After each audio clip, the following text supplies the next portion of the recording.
welcome to my live. Today we continue to read from Dr. Asef Bayat's book, live from the United States of America Shikabika. That's what people in North Africa say. America Shikabika. This is from our Kagyu Lamas in Tibet, Asia. And they brought it all the way here and they give it to us. Oh, and one thing I wanted to share, shout out to my Tunisian friend I made recently. He really helped me through a difficult period, and we've never met. We've only talked through an app, but yeah. Love is real. In 1980, the municipality formally enlarged the city limit from 225 square kilometers to 520 square kilometers, recognizing many informal communities on the margins of the city by extending urban services. Despite this, figures show a drop in Tehran's annual growth rate. The decline was at the cost of extensive growth just outside the formal city. On agricultural lands, nearby villages, in planned townships and informal communities. Thousands of urban poor acquired land legally or illegally and constructed durable homes, pakkagar, with mud or baked bricks. A large number created permanent settlements. Large areas experienced spontaneous construction around Sheher-e-Rey, Varamin, Nizamabad, Shahrak-e-Mamazan, Shahrak-e-Kian, Kian Sheher, Shad Sheher, and Karchak in the southern plain of the capital city, and Kak-e-Safed in Tehran, Pars. From the west, the city stretched as far as Karaj and its satellite town, Rajai Sheher and Meher Sheher, encompassing numerous and large communities such as Shahrak-e-Quds. So Quds is the Arabic name for Jerusalem as well, and in that area it's Uds. But in Persian, I think it's Shahrak-e-Quds. Because they try to learn it, the Fusha Arabic. Anyways, in the 1990s, the population of these townships reached some 1.2 million. As early as 1986, 23 of the settlements that had mushroomed around the capital qualified for integration into the city bus service. These settlements had a population of well over 460,000, 6 times their size in 1976. Perhaps for the first time, rural communities at the margin of the city began extensively to house the urban poor. These urbanized villages provided cheaper land for home construction, lower density, cheaper goods and services, and more autonomy from typical urban regulations. Agriculture was only a minor activity. The inhabitants, mostly immigrants from other rural areas, as well as inner city areas, were dependent on the economy of the urban center. This kind of reminds me of how Dubai looks, because it started as a port. So all the merchants would gather around the Bur Dubai, and then they kind of expanded out, and it looks really improvised. And you get kind of confused as an outsider if you weren't there since the beginning. But then there's highways, so poor people don't exist unless you really want to look for them. Population of these spontaneous communities grew nearly 17% per year between 1976 and 1986, and 10% between 1986 to 1991. At the same time, Tehran's overall growth rate declined, as well as low-income families from other cities moved into marginal settlements and urbanized villages. So you know, growth and labor don't always go together, sadly. Islamshahar and Bagherabad are two such communities. Islamshahar, Tehran's largest satellite community, where the capital's largest population protest took place in 1995, is located 18 kilometers southeast of the city. Boo! Originally known as Shahshahar, it grew out of 10 neighboring villages with a population of 1,000 in 1966. By 76, its population reached 50,000. Since the revolution, it has grown on average 18 to 23 annually, housing an estimated 500,000 people by 1990. Over 70% of them came from the capital city. Many of the inhabitants worked in the streets, workshops, and factories in the vicinity. But Bagherabad, with 15,000 inhabitants, is located near Varamin, 10 kilometers southwest of Tehran. The population of this shaharak consists of poor migrants, including Kurds. Oh, thanks for the new subscribes. Kurds. They're not Kurds. This is from the book. Including Kurds, Lurs, Azaris, Baluchis, Arabs, and Afghans, and some who came from slums. By the way, Persian core don't like Afghans. Not sure about the other people, but you kind of get like this. There's, okay, my friend Afi, he kind of introduced me to this because he's a Zoroastrian, and he seems to be very pro Persia.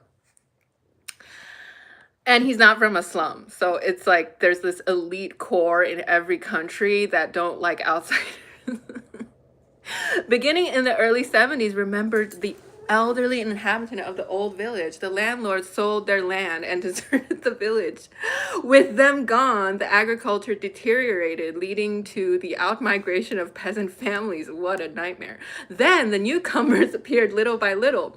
As soon as anyone arrived, he bought a plot, which at the time was very cheap, put up a shelter, placed his wife and children in it, like my cat is my wife, and then left for work in the city.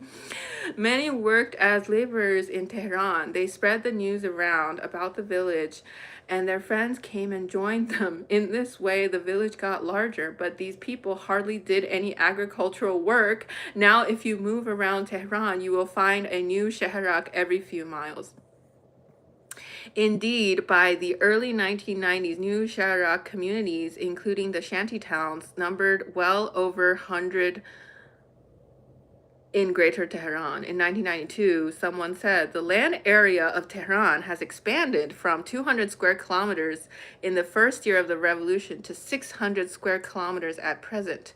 The rapid expansion has, for the most part, been devoid of any order or legal procedures. Much of it has been Kachaki, illegal, carried out in the middle of the night right now. Homes have been turned into shops, and many buildings have been built on public thoroughfares and public places. In 94, some 670,000 low-income people were living in informal settlements. The capital was not alone. There's this place called, all these places, yeah, including Isfahan, Bandar Abbas, to name a few. And that is getting beyond us. And there are some Iraq war refugees too, expelled from Iraq. The party just keeps getting larger. This is such a nightmare.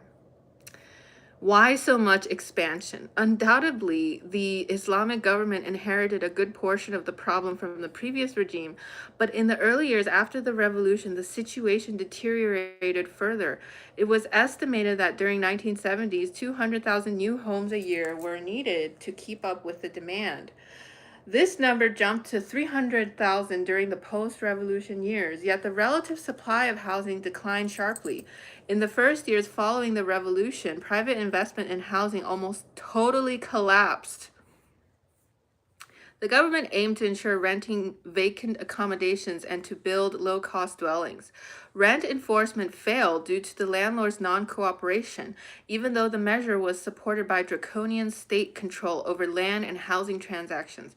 On the other hand, despite much publicized policy of home construction for the poor and large sums of money at the disposal of the Housing Foundation, the results were less impressive.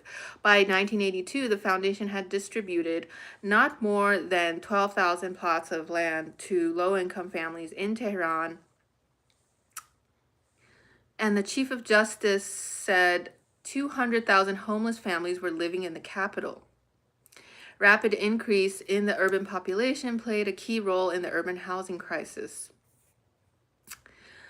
There was an estimate of 2 million Afghan refugees in the country by the mid-1980s, many of them located in big cities such as Mashhad, Zahedan, and an estimated 120,000 to 300,000 in Tehran. Finally, rural-urban migration played the biggest role. During the decade 1976 to 86, a lot of rural people left their homes to live and work in the cities. The population of some cities doubled.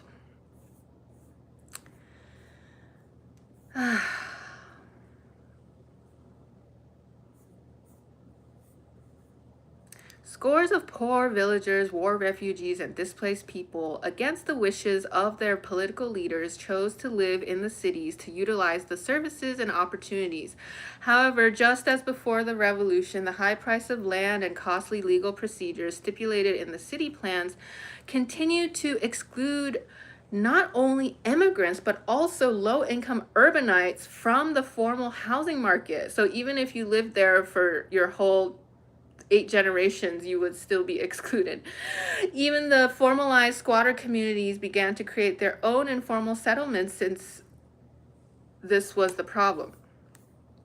Some poor families managed to purchase plots of land outside the city limits where they built their shelters illegally. Many simply took over pieces of public and legally obscure land as far as possible out of public sight, behind a hill, in a riverbed, under big bridges, or out of town. Certainly, the poor utilized the existing political opportunity, yet they justified their unlawful actions by the moral principle of necessity. While some resorted to land belongs to God, most reasoned forcefully that there is no other way out. Chare-i nist. Chare-u nist or chare... Anyways, nist means no. That's what I know. In the end, they shaped new communities that in some way differed from their pre-revolution counterparts. The massive and rapid dislocation of migrant families with diverse origins marked the hybrid character of these communities. So some people knew what a TV was and some didn't in this period, to put it simply. I saw someone put a freaking microwave in a public space today, and it was a white microwave and they were using electricity that they weren't paying for. So shout out America 2026, and we will continue reading this book some other time, and do what you gotta do. Take care.